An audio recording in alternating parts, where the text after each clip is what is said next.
ദരിദ്രരോട് സുവിശേഷം പ്രസംഗിക്കുവാൻ അവിടെ തന്നെ അഭിഷേകം ചെയ്തിരിക്കുന്നു.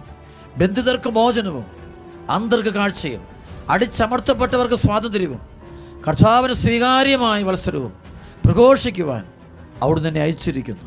യെശയ്യാ പുസ്തകം 52:2-3 വചനങ്ങൾ. ബന്ധനസ്ഥനായ ജെറുസലേമേ, പൊടിയിൽ നിന്ന് തട്ടിക്കുടഞ്ഞ് എഴുന്നേൽക്കുക.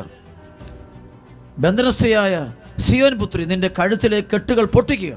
കർത്താവ് അരുളി ചെയ്യുന്നു, വില വാങ്ങാതെ നിങ്ങൾ വിൽക്കപ്പെട്ടു, പ്രതിഫലം കൂടാതെ നിങ്ങൾ മോചിതരാകുകയും ചെയ്യും. ഈശോ മിശിഹായുടെ പരിശുദ്ധ നാമത്തിൻ്റെയും പരിശുദ്ധ രക്തത്തിൻ്റെയും ശക്തിയാൽ ഈ കൺവെൻഷനെ വെച്ച് അനേകം കുടുംബങ്ങൾക്ക്, ജീവിതങ്ങൾക്ക് വിടുതലും സൗഖ്യം ലഭിക്കട്ടെ എന്ന് ഞാൻ പ്രാർത്ഥിക്കുന്നു.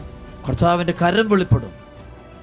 പ്രിയപ്പെട്ട മക്കളെ, ഈ നാളുകളിൽ ദൈവജനം പലവിധ പൈശാചിക പീഡകളാൽ വേദനിക്കുന്നുണ്ട്, പീഡിപ്പിക്കപ്പെടുന്നുണ്ട്.